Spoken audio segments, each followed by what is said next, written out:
মুস্তাফিজকে আমি ভালোভাবে জানি। সে আমার বন্ধু। আমার দলের বিপক্ষে তার এই রকম বোলিং দেখে আমি মন খারাপ করিনি। আমি খুশি। মনে হয়েছিল সেই পুরনো বন্ধু আবার ফিরে এসেছে।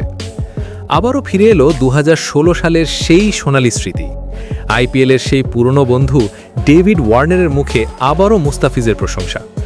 দর্শক, পিএসএলের মঞ্চে কাটার মাস্টারের আগুন ঝরানো বোলিং দেখে মুগ্ধ খোদ অস্ট্রেলিয়ান লিজেন্ড।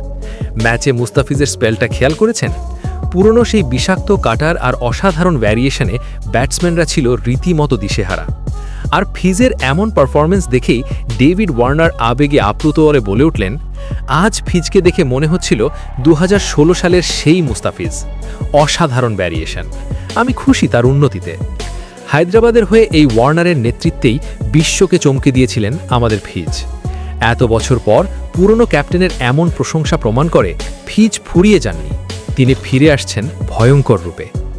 আপনাদের কি মনে হয়, মুস্তাফিজ কি আসলেই তার 2016 সালের সেই ভয়ঙ্কর ফর্মে ফিরেছেন? কমেন্ট করে জানিয়ে দিন আপনার মতামত। আর ক্রিকেটের এমন সব আপডেট পেতে ফলো করে পাশেই থাকুন।